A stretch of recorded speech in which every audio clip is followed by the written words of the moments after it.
I'll wait a couple minutes.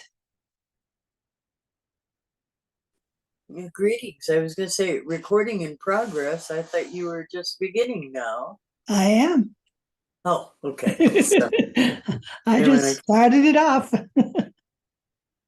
I thought I'd wait a couple minutes and see who joins us here. Give us a few minutes to get started. well, I'm Red Clover Kate. I'm here in western South Dakota, Well, in the nice to meet Missouri you, River Kate. water. Yes.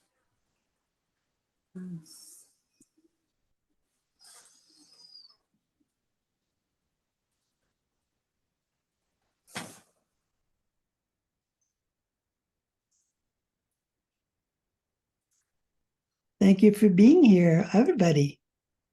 We'll give a couple minutes, then I'll jump in.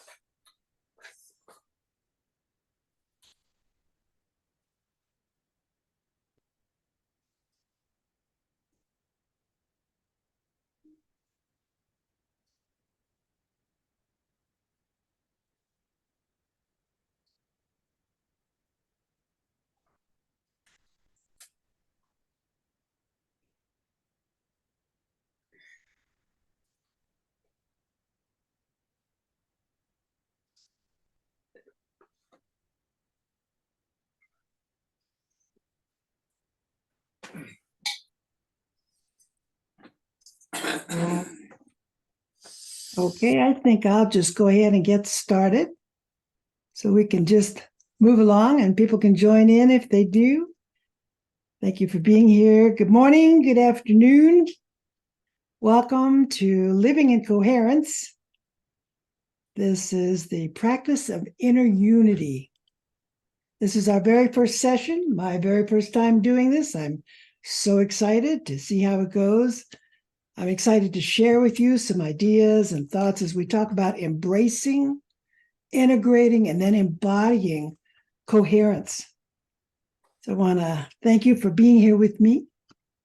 For those who don't know me, my name is Dorothy Wesley, and I'm an author, an attorney, a death diva, and a wisdom sharer. And I am an evolutionary leader, and I feel like I'm a resource for those of us on the evolutionary path. I've been on the metaphysical, spiritual, esoteric path for many decades. And so I have a very broad perspective, and I have a lot of interesting ideas and thoughts to share with you along the way as we step into our new timelines, as we step into our timeless true selves, as we birth this new reality that I share so much about right now. I'm looking forward to us joining together in these conversations. So this isn't just about me. I'm going to share a little bit, and then we're all going to talk. That's my plan here. So to get started, what I'd like for us to do is attune ourselves to here together, okay? Let's come together, all of us, to be one here at this time. So what I'd like to do is for us to close our eyes, and at this present moment, just take 3 deep breaths together, okay? So close your eyes and bring ourselves to the present moment, here and now. So our first breath, deep, deep into your heart, and let it out through your nose or your mouth. Now another deep breath in, bring it into your heart, be here with the sound of my voice, and let it out through your nose or your mouth. And one last deep, deep breath into your heart. Let's be here together. And as you release this breath, tap into your love and gratitude and those feelings as we continue on here, as we begin our conversation about coherence. So I don't know if you joined us on the on the gathering, the community gathering that we had. If you did, I always like to remind us why we do this inner work. So many times we think maybe not us because we're here, But a lot of folks are really like, what does that matter? What difference does it make? Why do we even do that? And so I always like to remind us that the greatest power we have as a human being is to raise our own level of consciousness, to raise our own awareness so that we can come to new levels of wisdom and skill and experiences that we haven't had before. And when we raise our own consciousness, we become more aware of things that we weren't aware of before. And that gives us the ability to make better decisions in our lives, who to love, who to trust, how to live, what's meaningful, right? Those are the things that become important when we do this inner work. And then, of course, the realization, and the best part is, whether we realize it or not, when we do that, we add that energy to the field within which we all exist. That field within which we all exist, that part of all that is. Because what we feed the field matters. And so it is with coherence. Our love, our feelings, our coherence, our core lifestyles, who we are, feeds the field in which we all exist. You're yawning, Kate. Am I putting you to sleep already?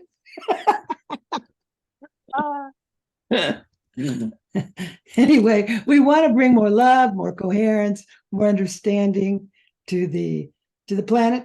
And that's, I think, why we're here, to kind of discuss these things.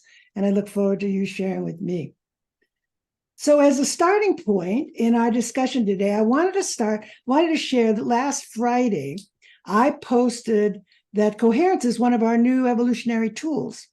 And I post these evolutionary tools the first Friday of every month on my Wisdom for the New Reality island. And if you haven't joined my island, Wisdom for the New Reality, here on the connection field, then I would like for you to do that. Come join me. I'd like to put some other gatherings together too, to kind of talk about different things that we might want to talk about with regard to our evolutionary tools, especially as we go through these changing times together. So what I wrote was, here's what I said. Coherence is the key to the upshifting of consciousness on the planet at this time. Something for all of us to move into and practice, a very important evolutionary tool. If we consider that being coherent is harmonious connectivity between our mental and our physical states, then our practice revolves around getting there and staying there as an objective or an intention. Taming and training our monkey mind. Taming and training our monkey mind it puts us in a much calmer mental state. And then tapping into our heart-centered feelings of gratitude and compassion and love and trust brings us to a much calmer physical state. And it's this combination of these processes that bring us into a state of unity, into a state of coherence within ourselves. So I feel something I always love to start with is talking about the monkey mind. And I thought that's what we'd start with today. That's kind of a first step, in my opinion. Oh, look, Kate's got one too. Yeah, we got our monkey minds here. So I thought it'd feel for us to more step onto our new timelines and onto the new path of raising our consciousness more and more. And our evolutionary beginning is learning how to meet and monitor and tame and train that monkey mind. So many people's lives are being run by their monkey mind and they're not even aware of it. And when our monkey mind stops running our lives, it really gives us an opportunity to really branch out and become more aware and conscious of things that maybe we weren't before. And so I'd love to hear your thoughts on that. Let's talk about the monkey mind.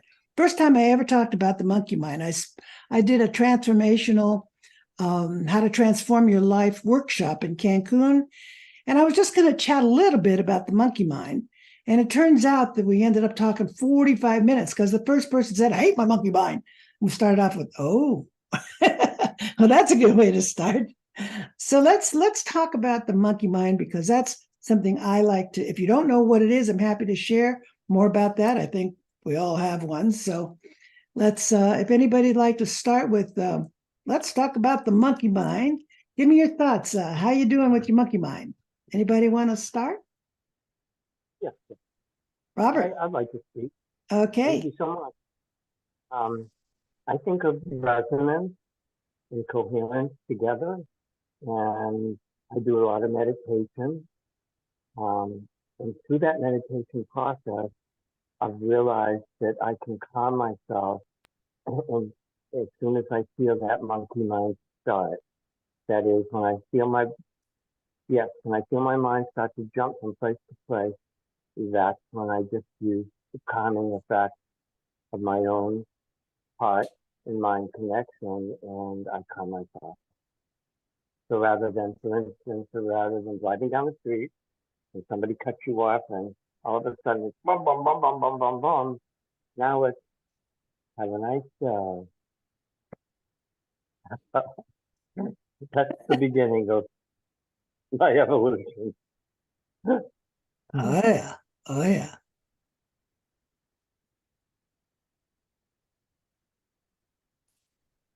I think so too. Tom, you got your hand up?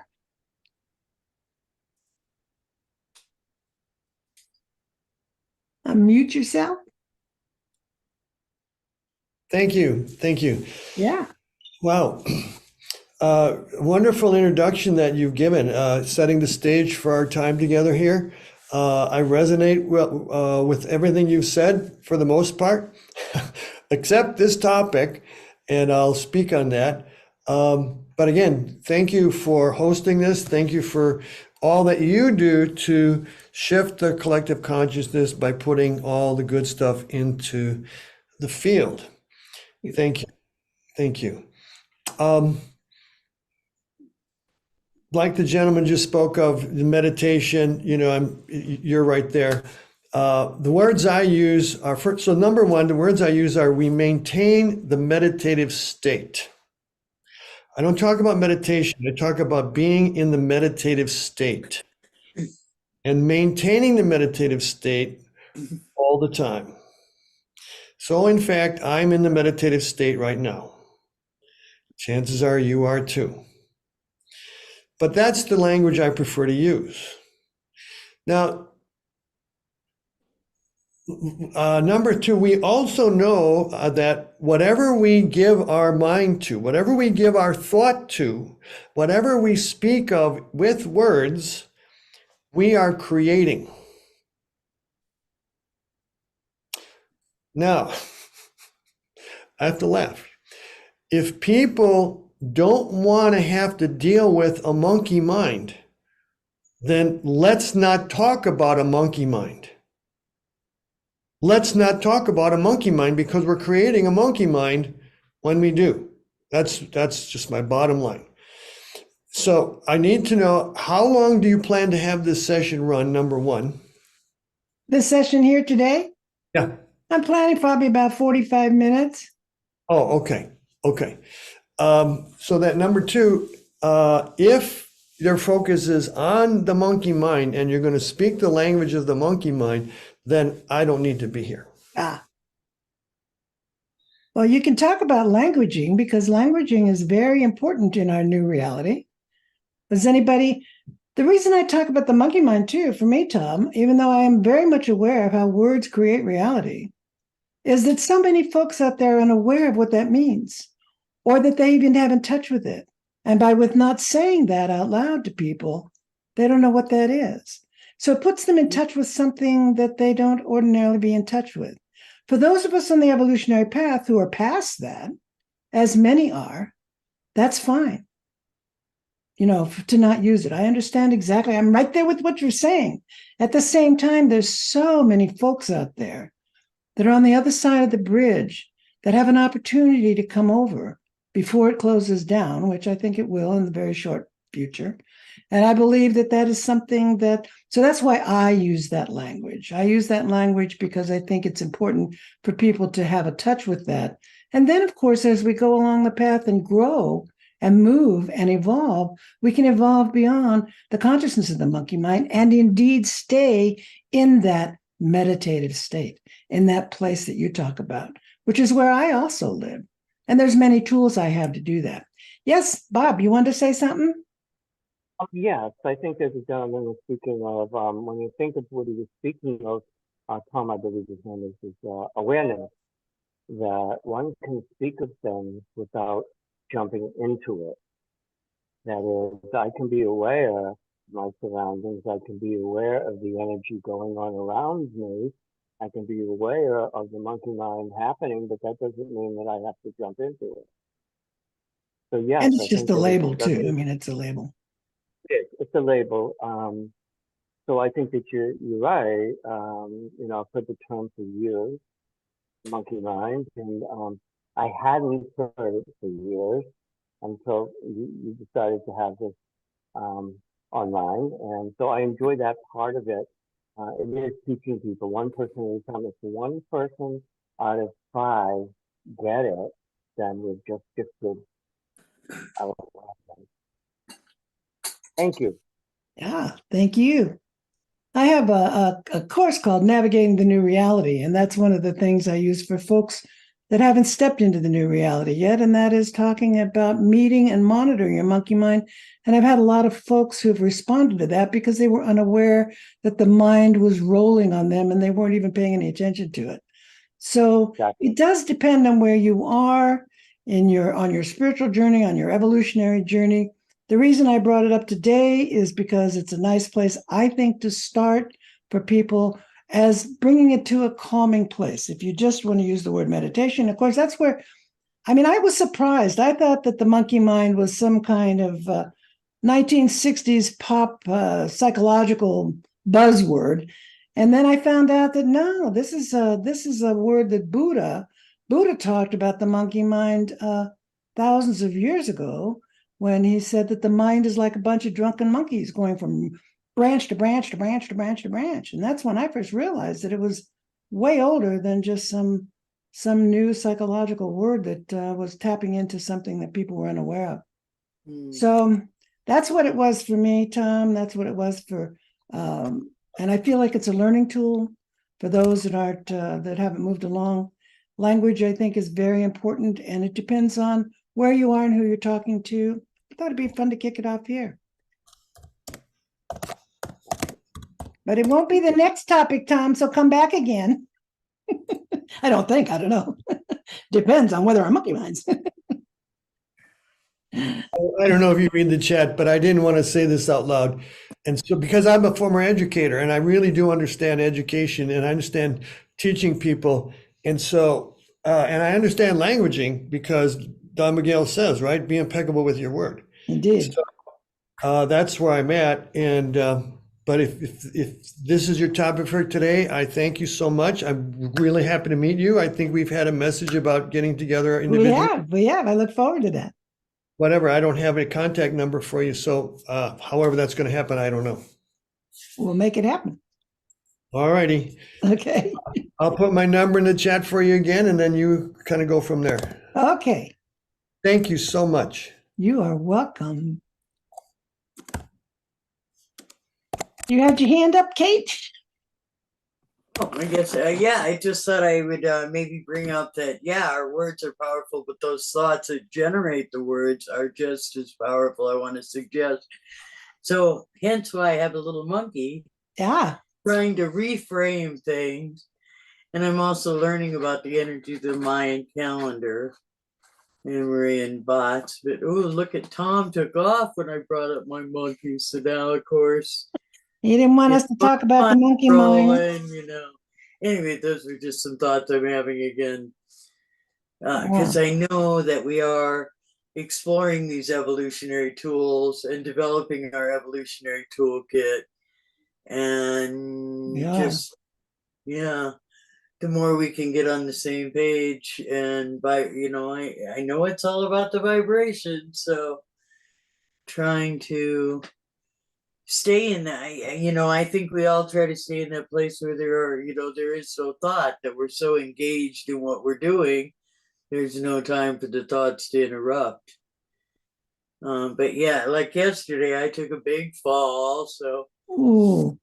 Is that what happened to your face? Garbage. Yes, I fell and hit concrete on my face. Oh no. I went down to march with the native people, it's Indigenous Wisdom Day, and Was the collective, I live here in Rapid City, South Dakota, put together a beautiful, there's so many wonderful speakers, and I just love the values of the Lakota anyway. And I think what I love about the Lakota, even though you're not Lakota, they bring you along, or they want to take everybody along. And so, anyway, those are my thoughts on the monkey mind. And Well, thank you. in circle with you. Thank you for sharing. Anyone else want to share anything on that subject? Sure. Aloha. Aloha, My name is Dana. Hi, Dana. Hi, how are you? I'm good. Nice to see you here. Thank you for being here. Yes. So I used to be a researcher at the HeartMath Institute. I was there Fabulous. for 12 years. Oh, And I did a lot of scientific writing for HeartMath. I actually helped to conceptualize the idea of coherence in writing at the time. I was there early on, like from 1995 through 2007. wow. And just on the and I loved your reflection on coherence. That Thank you. I felt it encompassed a lot of aspects beyond just like coherence as a physiological state, which is much more than that, or the goal of it is much more than that. In terms of self-awareness, I believe we're always evolving. And when I was at HeartMath, I was deeply engaged in self-study along with the others who were there who were doing the same thing, and we were always bringing to light like the more subtle and subtle aspects of our consciousness, our mind, what we would call the unmanaged mind and emotions. And I don't think that by illuminating them you necessarily get stuck in them. Like the emotional awareness is Mhm. to me the first step on what I call the path of emotional evolution, becoming more aware. And I think since we're all evolving at different stages, there's always new things to discover about our mind, and how we can bring more coherence, more of our spirit, more of our higher intelligence into those processes. And I don't think we're ever kind of done with that, at least on this earth plane. My mind is very active, and I'm also, one intention I have is to integrate and consciously integrate more stillness and silence, and to find more times to just simply be in stillness and silence. That I felt for a long time that's an important next step for me, because there's a lot that can spring from there. So I guess the summary is, I believe mental emotional awareness is very important, and it's not only okay, like it's important to talk about these It is. things and It get more is. and more fine-tuned and subtle levels of awareness. Like, we would, for example, like at HeartMath, we would talk about judgments, but then after like a whole time of talking about judgments, we'd go into like, what about the whisper judgments? Because there's like those Mhm. quieter judgments that we don't even think are judgments, and we'd go into the whisper judgments, and then we'd go like a level deeper beyond that. So like there's always more of the humanness to kind of explore in a playful and curious way. So anyway, that's I agree. Thank you. Yes. I love the stillness. That's something I read yesterday about stillness, especially right now, because we tend to talk so much, and it's time to really listen. And listening becomes a critical aspect of our personal growth, I believe, too. And the first time I ever really got in touch with the stillness underlying everything was when I read Eckhart Tolle's book. And that's when he talked about the stillness that underlie everything, and tapping into that. And that's a whole nother level that really supports that meditative state that Tom was talking about, that we live in that meditative state, and tapping into stillness, and to listen to nature, to listen to each other. I mean, so many times in conversation, folks are just waiting to say what they're going to say instead of listening to what you have to say. right. It's amazing to me. It's like, and I just had a conversation with my neighbor, who's a new neighbor. I went over for our first time having conversation. She was amazed. she was just amazed having a conversation. I said, well, that's what a conversation is. You talk, I talk, you talk, I talk, I listen, you talk, and because she's been around so many people who just talk at her or that just talk, talk, talk, talk, talk.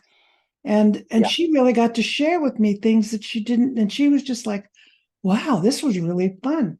Now she wants a reading because I read cards. Now she wants to have a reading. I'm like, oh, I got to do that.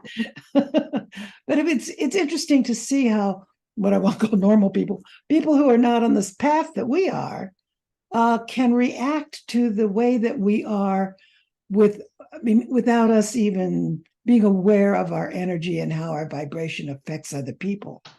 And when they feed that back to us and we listen to it, that gives us support for being the change we want to see in the world and for us being more coherent as we walk our path. Yes. Yes. I have a slide Yeah. that I show in some of my presentations. It's a diagram representing two people or two beings who are coherent as concentric circles, like two multiple concentric circles. Right. And then when those two intersect, you can see a channel, like a communication pathway that opens up between them when the two beings are coherent. And that channel, you can see it, how just the patterns of the circles create this communication channel. And I believe that's how, beyond speed of light, energetic, intuitive information can be exchanged between people or between beings when they are coherent. And so there is that whole deeper level of listening, of receiving, of like being able to attune to another at a whole deeper, so much deeper level than most of us hang out in when we're not coherent. When you can see the diagram that's not coherent, that pathway isn't available. It closes down. I think that's Even though part it's of it, just part of the unity consciousness that we're stepping into also.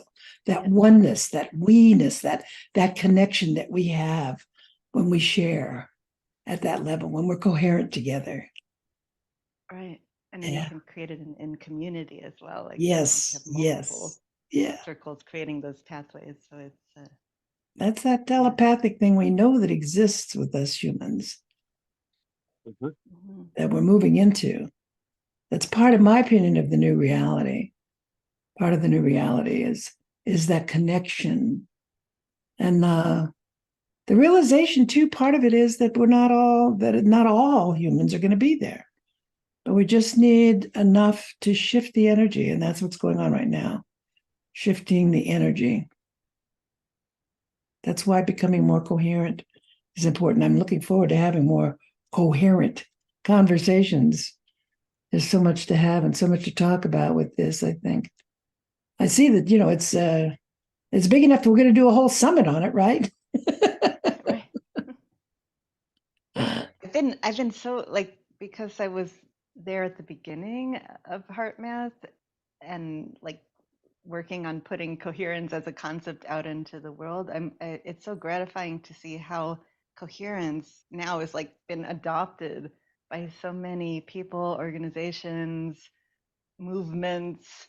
It's amazing. It's amazing how it has become taken up and made into something very important Right. in many different groups, and it's very it's gratifying to see that it's people have recognized something in that's very valuable, and how it's now global. It's really It global. is. And it's going to grow, I think. Like we had on the community. Were you on the community gathering last week? Yeah, that's how I found out about all this and this space and good, everything. good. I was really, really impressed by what's going on. Yeah, well, Roland said that's when the gal from Unity, Tamara, asked him, Tammy. Tammy, thank you. Ask him about the role of coherence in the upshifting of consciousness. Right. And he said he thinks it's the key.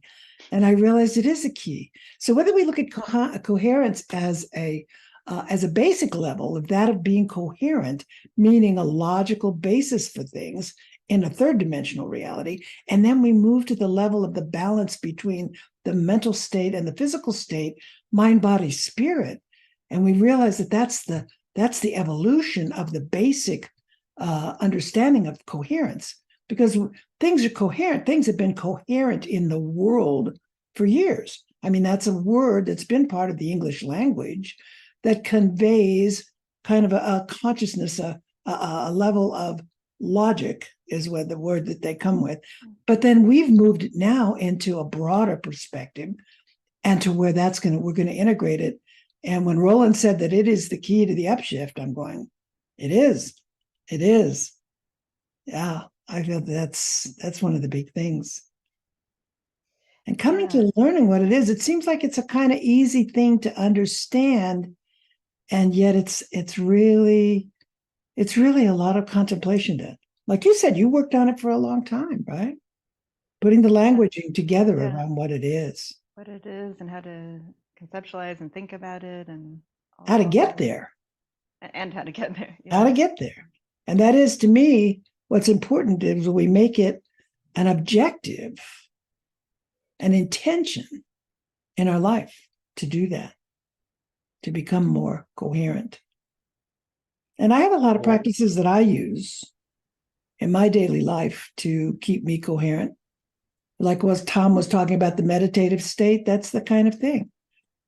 That's part of what coherent is being that meditative state, that inner balance, that we don't get pulled off one way or the other. We don't get caught up in the drama of life, that everything just is what it is, doing what it does. I always say that somewhere, don't I? One of my favorite things to say is it is what it is, doing what it does. There's no judgment on it. It just is what it is. Which brings us to acceptance, which leads to coherence, which leads to all those wonderful abilities for us to just manage our daily lives and to flow with the energies. We've got some big energies coming this week. If you haven't noticed, we've got Pluto going direct today, and we've got the Ring of Fire eclipse this weekend. And so we've got a lot of intense energies, and just look what's going on out there in the world. That world out there is reflecting back to us the level of the energies that are going on right now, which really impels me from my heart to become as coherent as possible and to be the change that I want to see out there in the world, and using coherence as a path for that. That's wonderful. Yeah. Can you just say what? Say something? Oh, go ahead. Sorry. Oh, thank you so much. You mentioned stillness, and you mentioned Eckhart Tolle, and that resonates with me very well. In 1970, I started regular meditation. I was only a kid, but I felt I needed it. And so when we talk about coherence today, as you stated, it's been around. It's always been around. And it's just, I think heart math is turning into a formula and a science when we're resonating with the heart, that is, and heart math itself, and being able to actually scientifically prove it. When I think of Deepak Chopra did the same thing in the early 1970s, late 50s with meditation in Massachusetts.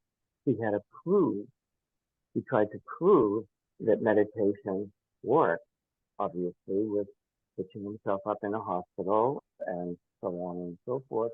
And so when we're today, there is this big upshift. And JP, you mentioned it at the very beginning, something that Roland said that really fascinated me as well. Feed the field. Feed the field. And that has stuck in my, I want to say my mind, but it's there. And so thank you. I just wanted to add that to this genre. Thank you. Yeah.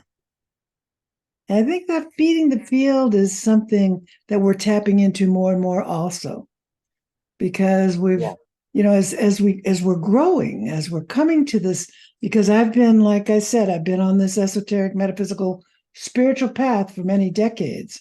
And I've watched it evolve from the New Age, from the basic religious stuff back in the 40s and the 50s and the 60s and the 70s. I've been through all those times. And so I carry with me that resonance of the past and where we've come to, and how so much of that is dropping away, that dying world there. We're just in a period of time where we're shifting paradigms, which gives us such an opportunity to move from duality, which has run this planet forever, to the oneness consciousness. And so that's another thing I talk about. And of course, including within that, of course, is our need to be coherent within this shift, because as duality fights for its existence on this planet, which we can just look out there and see it happening every day, those of us who understand and want to embody the oneness consciousness and understand that this is the new world. This is the new world. And more are going to step into it, especially the young people. You know, from what I understand, those that were born from 1999 are considered part of the 8th wave of the Mayan calendar, and those that were born after 2011 are considered part of the 9th wave. And the 9th wavers, those that were born from 2011 till on, are the 9th wavers that carry the unity consciousness. So the children and your grandchildren and those children today are the ones that are carrying that imprint that will, you know, if we don't extinguish ourselves, will carry us onward. Nah, we're not going to do that.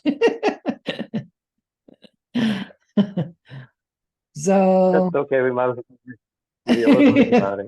we'll hold the beam. We'll hold the beam on it all. I do. Yeah. So I think opening our experience to becoming more coherent, more balanced, and feeding that field with that energy is what we all want to do. And I think that's what we're here for. And I'm looking forward to having more conversations about it as we go along. I think I feel like we can certainly learn with our meditation and our practices to manage coherence. You know, it affords us the opportunity to bring us to a state of balance, to bring our heart and mind together at a level we may not have ever had before. And for those of us that have been doing it a long time, it really supports our ability to grow our evolution as we evolve day by day, and taps into our intuitive self and our heart's knowingness, and brings us to a level of being able to live at a new level every day as we grow and change.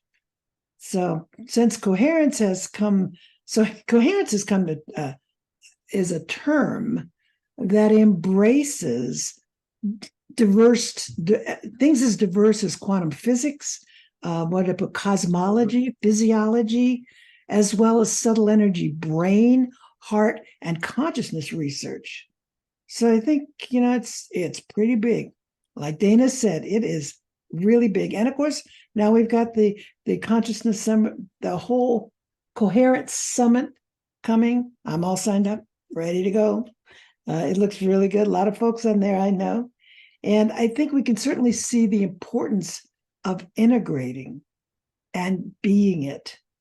And therefore, it's something I feel we really want to focus on as we move into opening and expanding our heart's knowingness every step of the way on our journey.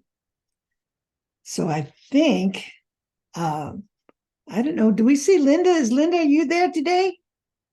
I didn't hear from Linda. Are you on camera? Not camera? Not listening? Listening? Hello, Linda. Okay. Paula, you want to say anything? No, we got Linda. What about Paula? I feel like I should say I apologize for if I've created any sort of a distraction with all the people walking behind me. I was trying to figure out, is there a way I can make a beautiful background like Dana has?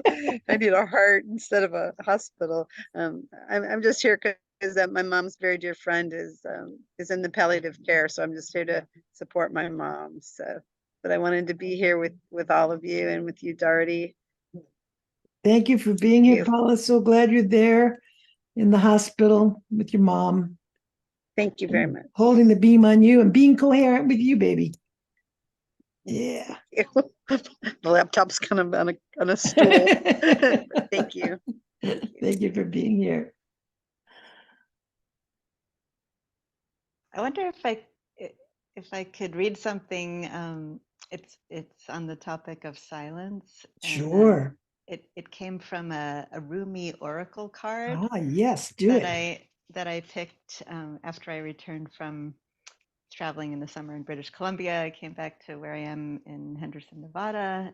I live by traveling, so I have a unusual life. But anyway, I hadn't worked with these cards in a while, and I picked one, and it was one that I never had picked before, even though Ooh. I've picked many. And it was called the Angel Rosbar. I don't know if I can show it. It's not letting me, but oh, maybe. No, I guess your background interferes. Yeah. Yeah. Anyway, the theme of it overall was about, it's very speaking to me about stepping into another level of divine contribution and divine service. And it's long, but I'll read just a part of it. So it says, "Do not despair, my beloved. It is part of your divine destiny to add something of great value to the world, something that has its place even amongst all the activity, something needed absolutely in the hearts of all. That precious gift is the true silence. The true silence is peace. It is the living experience of the eternal love of the divine that asks nothing but to be received and gives of itself unconditionally.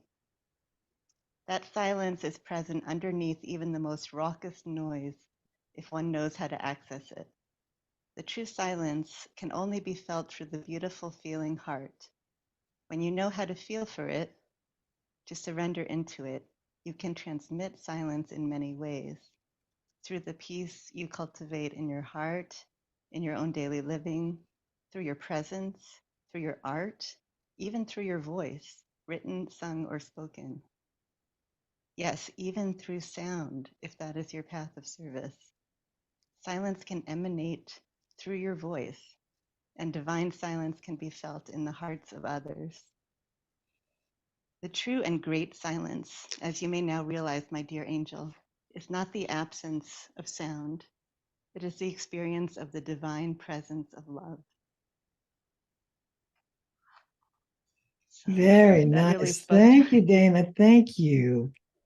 that Very especially nice. spoke to me because it happened to emphasize that you can transmit silence through sound, and sound is a new avenue I'm stepping into on my own soul mission to use my voice in singing and toning and sound in that way to transmit higher dimensional energies Right. and to be a conduit.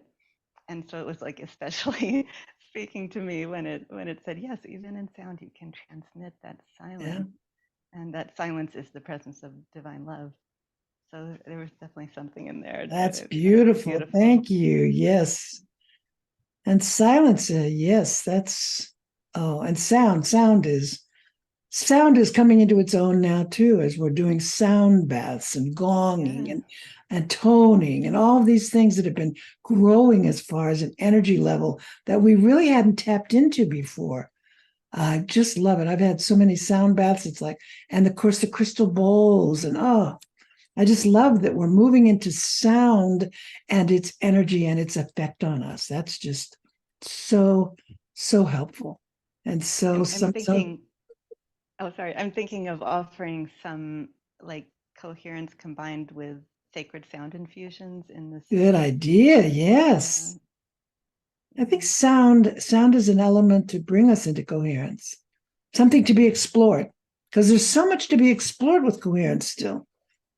I mean, it's Yes. really a relatively new concept, even though it's been around forever. It's really a relatively new concept as we move into, fully embodying our timeless true selves, bringing the vastness that we are into this physical being, and then stepping onto our new timelines as we begin this new reality, as we birth this new reality, as we make it happen. Linda, is there anything you want to join with us on today? I see the top of your head there. I'm really enjoying this. I'm very tired today because I didn't sleep last Oh, night. no. So I'm just enjoying listening, but I love it. Thank you for being here. We appreciate it. it's nice just to just listen. Thank you for That was listening. wonderful, what she just read, really. It was beautiful. Yes. Yeah. Now I'm glad that I I was doing something, I don't know whether it was sound through Shift Network or one of them, like with Khadiji or Khadiji. Khadija, yeah. Khadija, okay. And I'm just so glad that through this is the first time I've been able to reconnect, with her, that she's kind of back up and going again, as far as Yeah. I knew, Yeah. break or something. So and so this is all new to me. It's just great. I'm just Oh, so glad I good. found you all. Well, Yeah. Scotty J's going to be doing the meditation next Tuesday before my living in coherence. She'll be Okay. doing it 10 o'clock next Tuesday on this same Zoom time. They're changing. Alesky's doing the Imagine meditations at 10 o'clock on one Tuesday. And that's always before my living in coherence. And then Kari J is going to be doing the wake. So they're going to alternate weeks. Right. I got that. Before living in coherence. And I hope to bring a different subject each time, but I really want to just explore our daily practice of living in coherence and how it affects us and how do we do it. And I really just appreciate you being here. I hope you'll come back again. And for sure. yeah, Yes. thank Yeah. you. Good. Yeah. It's so great because like you said, it's relatively new. And real new for a lot of people, I guess. Some people may, but so there's a lot to to try and understand. Not, I mean, it's an easy concept, but it's a new concept. So to just get familiar with, just even if it's simple, that you're doing things right. Yeah, Yeah, exactly. Yeah. That inner balance, that inner polarities. I mean, I think with Dana's work going back so far, that what Dana brings to the table here, as far as the information, is new because it has been around a long time. And there's been a lot of research, and HeartMath has worked on this for so long. And now I really see HeartMath just really blooming and coming into its own. Yeah. And that's so exciting for me because I've been a HeartMath fan for a very long time. Yeah. My way back to my days back in San Diego. And so it's really enjoyable to see and to know how important being coherence and integrating coherence in our life is just really, really an important aspect and something that we need to move to the top level. Right. And even if we use different words for it or how we get there, or even if there's labels that bother people, like Tom didn't like the monkey mind. Well, it's something people understand it. I understand it. It's something I think that so I've helped a lot of people with coming to grips with learning how to tame and train their monkey mind.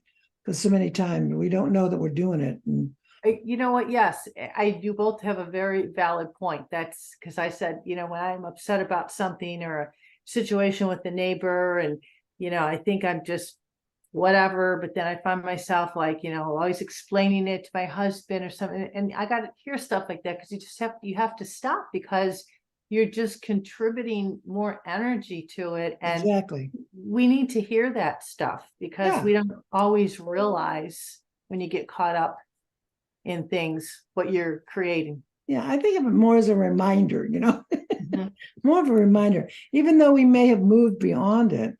I think it's important because my monkey mind comes in and gets me bugged up a lot. Sometimes it'll wake me up in the middle of the night thinking about something. I go, wait a minute, I can't do anything about this. I'm sleeping. Leave me alone. But if you don't have your monkey mind in order, I mean, it's going to bother you.